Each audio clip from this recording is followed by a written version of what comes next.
guys, I hope you're all having a wonderful day today. In this video, I'm going to be opening the Heroes of Olympus series. Also, I'm sure you've noticed that this is a voiceover kind of format, so if you like these kinds of videos, I'll be switching over to voiceover videos. Now let's get on with the video. This video is pre-recorded, which is why I decided to turn it into a review video as well, so I can unbox it with you guys and also kind of give my opinion and ideas on this series because I've already read it, and I just wanted to show you guys my thoughts.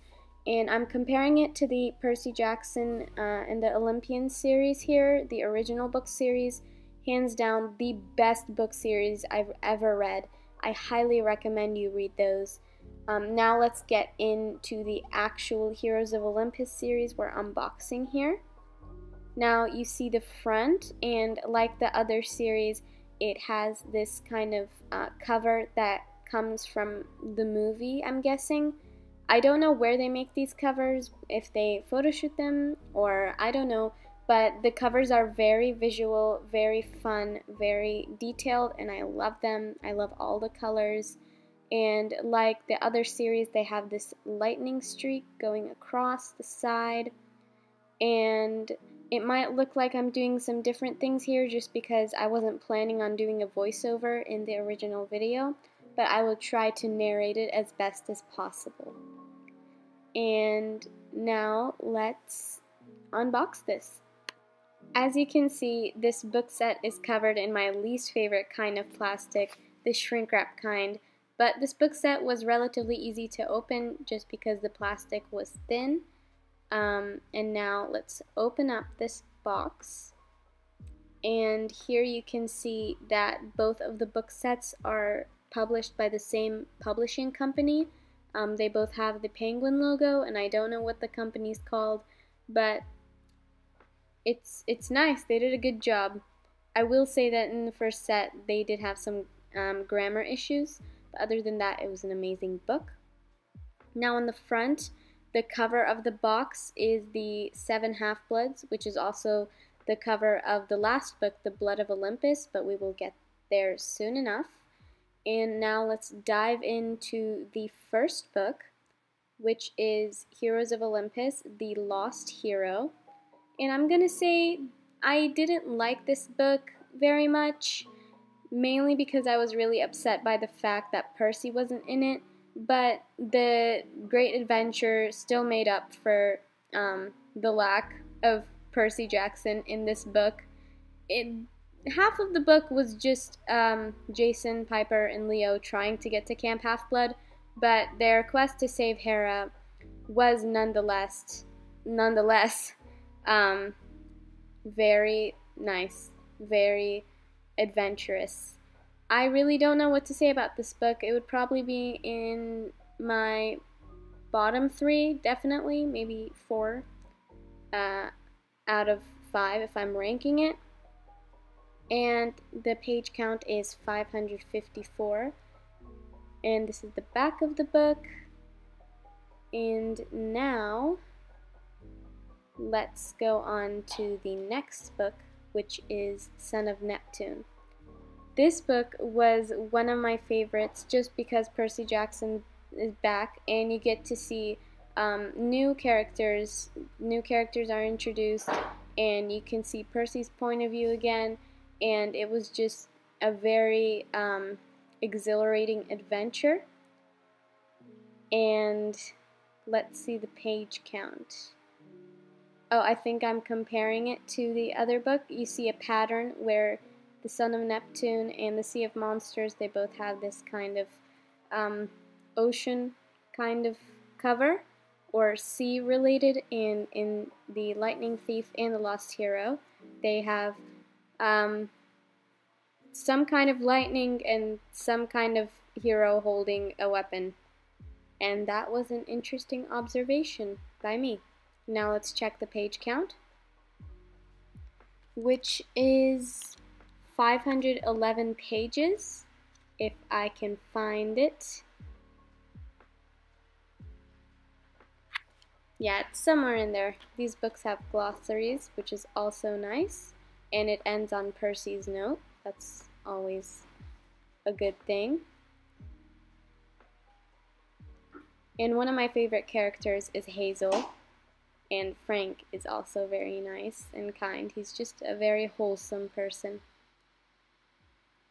Now, I think we're moving on to the Mark of Athena. The Mark of Athena was my favorite book in this whole entire series, just because of how action-packed it is, and also that all of the 7 half-bloods are finally meeting each other and their quest finally begins.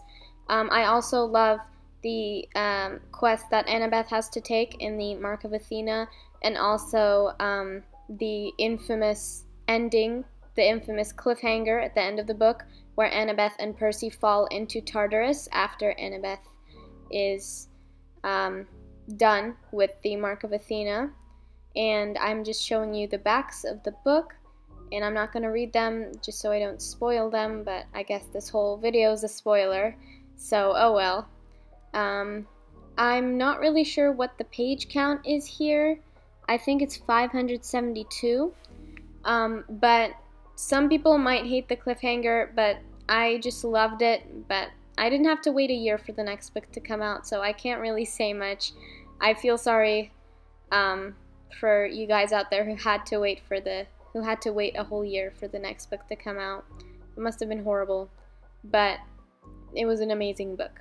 The House of Hades is our next book, and it was my second favorite book just because of all the action and adventure packed in this book as well.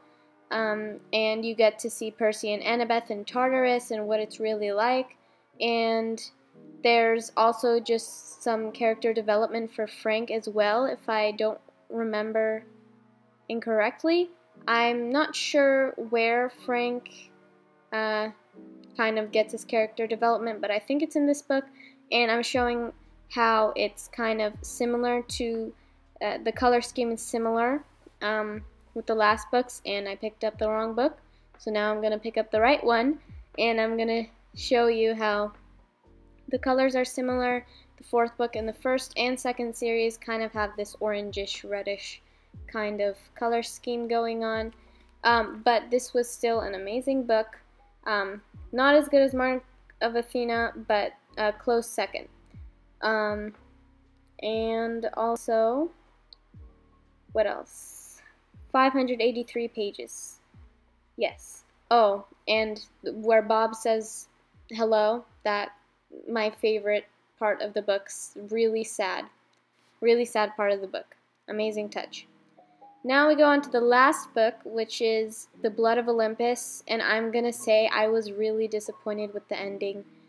I'm sorry, some people might like the ending, but it kind of made me mad / annoyed how they went on this whole quest and battled all of these monsters and had to go through all these obstacles, but it only took them less than a chapter to defeat Gaia, which kind of disappointed me.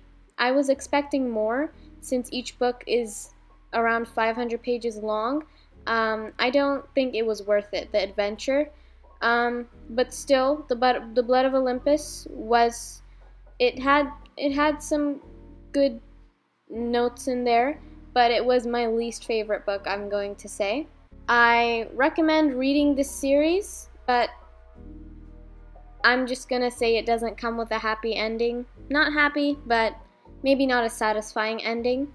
But yeah, that was my thoughts on the Heroes of Olympus series. Percy Jackson, I think, is still better, but the Heroes of Olympus series was definitely worth the read. I will say that I recommend this series for ages 13 or 14 and up, just because it might have some topics in there that are for maybe older kids. But other than that, I loved The Mark of Athena and House of Hades and Son of Neptune, and all books had their great points and notes, and all of them had great adventures. There were just some things that I didn't like, but other than that, it was definitely worth the read. I would recommend it. to anyone who wants to continue the adventure of Percy Jackson. I still think the Percy Jackson series is better. You should definitely try that out before you read the Heroes of Olympus, just so you know what's going on. But other than that, that was my review for the Heroes of Olympus set, and the Trials of Apollo will be coming soon enough. Bye guys!